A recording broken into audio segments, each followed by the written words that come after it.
আসসালামু আলাইকুম। আমি Nazneen Annie kitchen and blog চ্যানেলে সবাইকে আরো একবার স্বাগত জানাচ্ছি। আশা করছি আল্লাহর অশেষ রহমতে সবাই খুব ভালো আছেন। আমরাও আলহামদুলিল্লাহ ভালো আছি। প্রতিদিন সকালবেলা ঘুম থেকে ওঠার পরেই আমার প্রথম কাজটি হচ্ছে বারান্দাতে গাছে পানি দেওয়া। আর পানি দেওয়ার সময় দেখলাম এখানে একটা হলুদ কালার ফুল ফুটেছে। আর এই ফুলটার নাম হচ্ছে গোল্ডেন ট্রাম্পেট। এটি বছরে একবারই ফোটে, গত বছর ফুটেছিল, তবে এই বছর প্রথমে ফুটেছে। তবে কলি আছে আরো কয়েকটা। আর বারান্দার এক কর্নারে দেখুন গাছের উপর কি সুন্দর পাখির বাসা তৈরি করেছে। আমি গাছে পানি দিতে যে প্রথমে অনেকটা অবাক হয়ে গেছে যে এখানে পাখির বাসা আসলে কি করে। আসলে পাখিরা সাধারণত ডিম পাড়ার জন্যই বাসা তৈরি করে থাকে। তবে বেশ কিছুদিন যাবৎ আমি চড়ুই পাখির আনাগোনা লক্ষ্য করেছে। খড়কুটো শুকনো পাতাও পড়ে থাকতে দেখেছে। আমরা যখন বাসায় ছিলাম না তখন হয়তো বা বাসাটা তৈরি করেছে। যাই হোক, গাছে পানি দেওয়ার পর তারপর চলে যাই কিচেনে সকালে নাস্তা তৈরি করার জন্য। আর সকাল 8টার মধ্যেই আমি সাধারণত ব্রেকফাস্টটা সেরে ফেলি। তারপর আমি পাখিদের খাবারটা দিয়ে ফেলি। আর এখন এই প্রচন্ড গরমে মানুষ অনেক অসুস্থ হয়ে পড়ছে, সেই সাথে পশু পাখিরাও কিন্তু অনেক অসুস্থ হয়ে পড়ছে। অনেকে আছে হিট স্ট্রোক করে মারা যাচ্ছে, তাই আমার পাখিদের নিয়ে অনেকটা ভয় হয়। আর তার জন্য আমি এই সময় ওদেরকে অনেকটা টেক কেয়ার করে থাকি এবং বিভিন্ন ধরনের খাবারের পাশাপাশি আমি ফ্রুটস দিয়ে থাকি। পানি জাতীয় খাবারগুলো একটু বেশি দিয়ে থাকি, যেমন তরমুজ, কমলা, শসা, ধনেপাতা, পালং শাক এগুলো দিয়ে থাকি। এগুলোতে পানির পরিমাণটা একটু বেশি থাকে। তবে আমার সব পাখিরাই ধনেপাতা খেতে খুবই পছন্দ করে। আর আমি একটি পাত্রে পানি দিয়ে রাখি, ওরা ওদের ইচ্ছে মতো গোসলটাও করে ফেলে। তারপর আমি চলে যাই ঘরটাকে গুছাতে। প্রথমেই আমার রুমটাকে গুছিয়ে ফেলেছি বিছানা ঝেড়ে। এখন ড্রয়িং রুমটাকে একটু ঝেড়ে নিচ্ছি।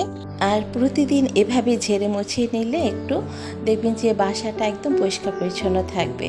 ফার্নিচারগুলোতে ততটা ময়লাও জমতে পারবে না। ড্রয়িং রুমটা পরিষ্কার করে আমি ছেলের রুমটাকে গুছিয়ে ফেলবো। আর প্রতিটা রুমে সকালে জানালাটা খুলে একটু পর্দাটা ছড়িয়ে দিব। এতে করে কি হবে, বাহিরের যে আলো বাতাসটা ভিতরে ঢুকে যাবে এবং ভিতরে যে মশা মাছিগুলো আছে সেগুলো বাহিরে বের হয়ে যাবে। আর সন্ধ্যা হওয়ার কিছুক্ষণ আগে সব দরজা জানালা যদি বন্ধ করে রাখেন ঘন্টা খানেকের মতো, দেখবেন যে মশা মাছির উপদ্রবটাও অনেকটা কমে যাবে। এখন বাজে সকাল 10টা। আজকে বাসায় গেস্ট আসবে। আর গেস্টটা হচ্ছে আমার বড় ভাই, ভাবি আর সাথে ছেলেমেয়েরা আসবে। তাই আর দেরি করব না, এখনই দুপুরে রান্নাটা শুরু করে ফেলবো। আর আজকে রান্না আমি খুব একটা বেশি করব না, যেহেতু প্রচন্ড গরম এখন। তাই পোলাও, চিকেন রোস্ট, গরুর গোস্ত, চাইনিজ ভেজিটেবল, মাছ আর ডাল, তেমন আর কিছু করব না। এগুলো তো করতেই হয়। ভেবেছিলাম আরো কিছু আইটেম করব, কিন্তু অসহ্য গরমের কারণে আর কিছুই করতে ইচ্ছা করছে না, রান্নাঘরেও থাকতে ইচ্ছে করছে না। তো এক এক করে সবকিছুই আমি রান্না করে ফেলেছি। রান্না শেষে চুলাটাকেও আমি পরিষ্কার করে এখন গোসলটা সেরে নেব। আর এর মধ্যে গেস্টরাও চলে এসেছে বাসায়। আমি সবকিছু টেবিলের মধ্যে সাজিয়েও ফেলেছি। তারপর সবাই একসাথে বসে দুপুরে খাবারটাও সেরে নিয়েছি। দুপুরে খাবার শেষ করে টেবিলটাও আমি গুছিয়ে ফেলেছি। আর থালা বাসন যা জমেছিল সেগুলো আমি ধুতে নিয়েছিলাম, কিন্তু আমার ভাবি অনেকটা জোর করে ধুয়ে ফেলেছে, আমাকে ধুতে দেয়নি। আর এমন ভাবি কজনের আছে বলুন তো, ননদের দুঃখ কষ্ট বুঝে। প্রতি ঘরে ঘরে যদি এমন ভাবি থাকে তাহলে তো ননদের কোনো কষ্টই থাকে না, তাই না?